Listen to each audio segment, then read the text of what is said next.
Okay, so in this workshop today, what I'm going to do, we are going to practice the moves. You know, I put that poll in the group the other day, so we're going to practice the ones that you feel you need the most attention with. But we're going to be doing this type of programming for the rest of the year. So what I want to do is really explain in some detail exactly why we're doing what we're doing, what the benefits are to you, and so you can understand obviously what this means in terms of trying to achieve your goals. Yeah, so you've got a bit more of an understanding about it. So the training program that we are doing is a balanced, progressive strength and hypertrophy program. All right, so by balanced, I mean all the muscle groups in the body are trained equally in terms of how much time and volume you spend on each part. Progressive should be fairly obvious, right? Because obviously we're tracking and measuring everything now. So the idea is obviously you're tracking your performance, and as you train, you should be progressing, and that could be either in terms of how much weight you're using, how many reps you're doing, and also how much effort it takes for you to do the same amount of work as well.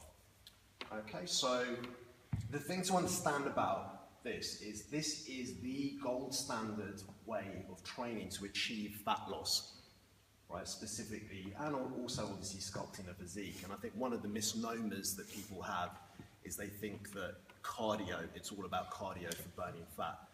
And he's smiling. And so actually, you know, there are a lot of misnomers in health and fitness, and that's one of them. So if you're ever wondering why we're just doing weights all the time, you know, how does this relate to my goals? I want to, you know, lose a few inches from my belt. Actually, that's why we're doing it, because this is the gold standard of doing it. And that specifically is when you're losing weight, it's very easy to lose muscle tissue as well. So we are optimally stimulating your muscle tissue while getting you into a calorie deficit. And by now, everybody should know fat loss, weight loss is all about the calorie deficit. We're stimulating your muscles optimally while you're doing that.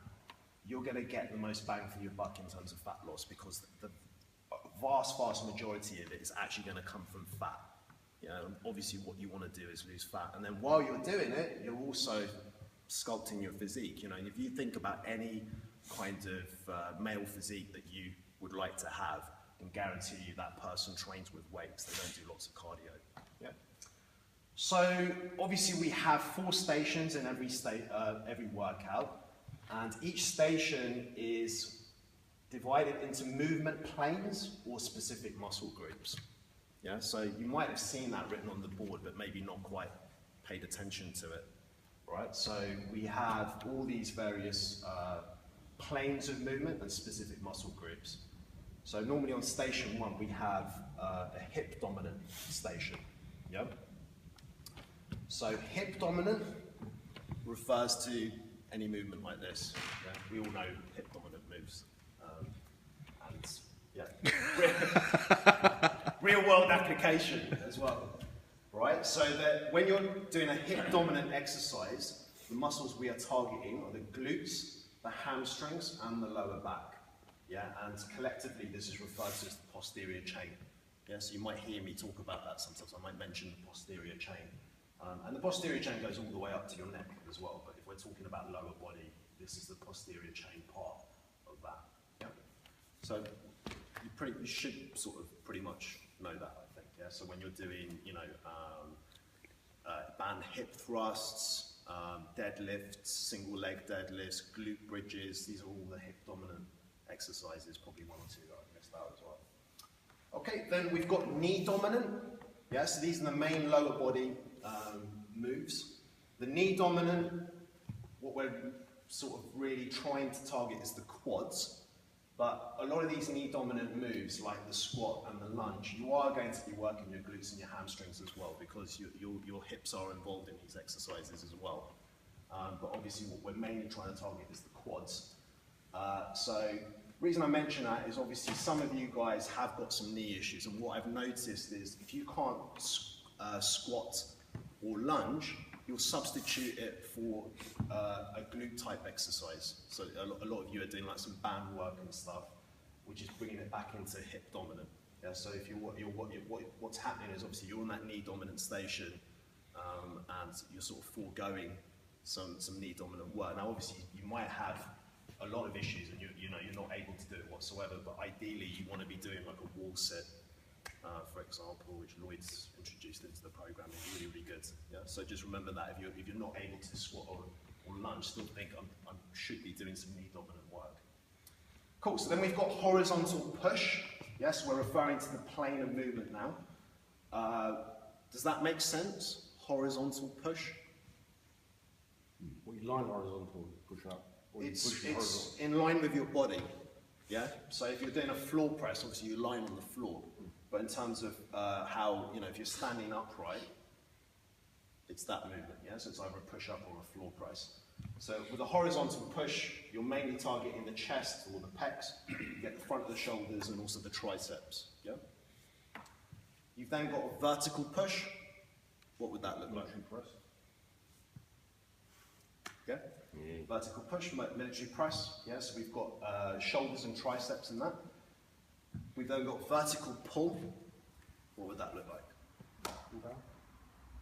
Show me what it would look like. Back. Yeah. Yeah, vertical pull. So it's the same plane of movement, but just in reverse. And now we're getting into the upper back. The lats specifically you want to get the connection with. You get the back of the shoulders a little bit. Biceps and also forearms, because when you're pulling, you're gripping as well, so you're challenging your grip strength. Then got the horizontal pull, which is the same muscles as the vertical pull, but obviously it's just a different angle to it. So what would a horizontal pull look like? That's a vertical pull. I think from the knee, was it? From the kneeling on that one there. The face pull. Yeah. Any others? No? But one of the main moves that we do, or basically don't tell them, every single session. Think about it. Right. Yes. You knew from the start. You were just too shy to say. Yeah? So any rowing movement, which is obviously one of the main upper body movements, that's a horizontal pull. Okay, and again, it's upper back, back of shoulders, biceps, and forearms. So I'm just going to switch that over. But that's all that's all the muscle groups covered, pretty much. If you think about upper and lower body, and in quite a simple way. Cool, so now we've got core. So this brings me to another misnomer, yeah, another misconception that people have, right? Now, training your core does not burn tummy fat, right? How many people thought that in the past, yeah? It does not burn tummy fat. You can't spot reduce fat from a specific part of your area just by training it. You can increase the strength and the musculature in that area, but you can't burn fat. Again, it's all about the calorie deficit. So let's put this one to rest. Yeah? Amen. Yeah. So you can't, doing loads of crunches, or see these adverts on telly where these machines, you plug them in and strap them around. It's bullshit. Yeah? You can't burn fat from your stomach doing that way. Now, however, obviously there is value in doing that because your core is so important in terms of keeping your spine in particular stable. If you've got back issues and the rest of it, so in everyday life, it's very important for your movement health and also when you're training. So we've got kind of four parts to the core. We've got the anterior core. So if I say anterior, that's the front of the body, which is basically the abs. Posterior core, which is the lower back, and obviously there's a lot of exercises where we get the lower back. And then we've got rotational movements of the torso, yeah, where we're working your obliques. The other thing that maybe you're not aware of is bracing, right? So every time you do a squat, every time you do a lunge correctly, every time you do a push-up correctly, you're bracing your core.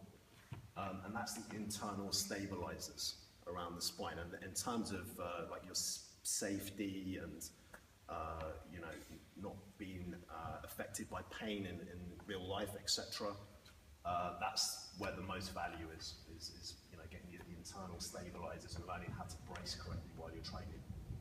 Okay, so that's the core covered. So these are all the muscle groups, and the way we pair them up in the stations, and that's basically how we're going to be doing it moving forwards. In fact, we have been doing it for the last 3 months, yeah, but I haven't really explained it correctly. So obviously we work, in the sessions we do supersets, right? So a superset is exercise A and exercise B combined in order. Yeah, it's set in that order for a specific reason with no rest in between. Yeah? The reason why we do this is for efficiency, right? Because obviously we're limited for time. You know, if you think actually the training time itself is about 40 minutes, because obviously we have 2-minute gaps between the stations.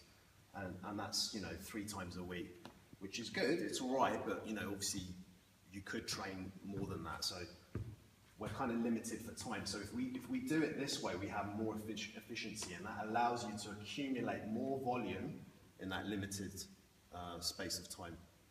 Yeah, does that make sense? Yeah, because you're combining the two exercises together. But if you're taking a superset, if you're not doing it over here, you can take rest, right? If you're doing a superset somewhere else in a gym, you can take rest. No, but you are taking rest, but it's just between A and B, you don't take any rest. After B. Yeah, after you've done them together, you rest afterwards, and I'm covering that next in the rest gaps. But the important thing to just understand is A and B, you do them in that order and without rest between. It's like a sandwich. Yeah. Cool, so the rest gaps after completing a superset, right? So contrary to what you might think, the less reps you do, the more rest you should be taking. Yeah, so which might seem a bit strange, but that's what you should be doing, because when you're going into lower weights, you're going into, you know, really challenging the limits of your strength, right? And that challenges your central nervous system, right? So that's, you know, your ability to recruit your muscle fibers and control your body. So there's various reasons why you would take longer rest. One of them is safety, because mentally, you know, you're working to full capacity. Obviously, you're using a really, really heavy weight, which has the potential to hurt you. So if you're not rested properly, you're opening yourself up to the possibility of injury. But also, you won't be able to produce your maximal strength effort if you're not sufficiently rested. You think about these kind of strongmen and stuff, between lifts, they'll take 5 or 6 minutes. You know, just to do like 1 rep, you know, maybe longer, actually. Yeah, so... I was going to say, there was some research that longer rest was better for hypertrophy. Yeah, just purely for muscle gain and stuff, yeah, there's been some research recently that suggests that even longer gaps, but obviously we're a bit limited, because obviously we've got 10 minutes per station, so this is the guide I'm going to give you for the way that we train. So if we're doing 4 to 6 reps, you're looking to take between 90 and 120 seconds. Obviously you've got the clock, so you just need to gauge it. You know, just have a little glance and keep an eye on the time so that you know how you're getting on with that. If we're doing 8 to 10 reps, after you finish your superset, you're looking to take 60 to 90 seconds. Yeah, so a minute to a minute and a half before you start your next superset. And then once we get into higher reps, which is more kind of getting into almost cardio, you're going to be taking less rest. Yeah. So it's always hard, but in different ways. Obviously, when you're doing those higher reps, you know, it's more of a cardio event. You know, your heart's going to be pumping and you're going to be out of breath. But actually, you take less rest. Yeah, so 30 to 60 seconds. All right, so everyone got that? Yeah, about the rest gaps and the supersets. The other thing, you've probably heard me mention quite a lot. We need to get into the habit of recording your set outcome after each superset. Yeah, because I notice some of you just leave your boards by the side, and then you train for 10 minutes, and then you go at the end and you're filling in the sheet, and I guarantee you're making mistakes if you do that. I guarantee you, because when you're training, like just a simple thing like counting reps, you know, you lose count, you can't quite remember exactly what you've done. So we need that precision, because without it, you're not going to be able to measure your progression correctly. Yeah? So we do need to be doing that. And you know, all you need to progress is to add 1 more rep, you know, the next week with the same weight. So if you're not counting correctly and stuff, you're not going to know, you know, what's going on. Yeah? And the progression is the key to getting the results. that you're after. And it's also more mentally engaging, and that's what I'm hoping, you know, having a bit of an understanding of what we're doing and why you're doing it, you'll get a little bit more mentally engaged with kind of your own progress. And yeah, just sort of get into it, really. Cool. So we covered that. So there's one thing we're going to be introducing this month.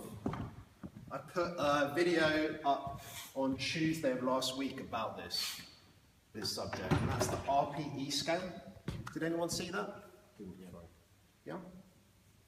Cool, so RPE stands for rate of perceived exertion. So I'm not going to go into it because if you don't, you know, there is a video on it that speaks about it specifically, but we're going to be using this as well. So as well as recording, you know, the weight you use and the reps you're doing, you're going to be writing down the RPE as well.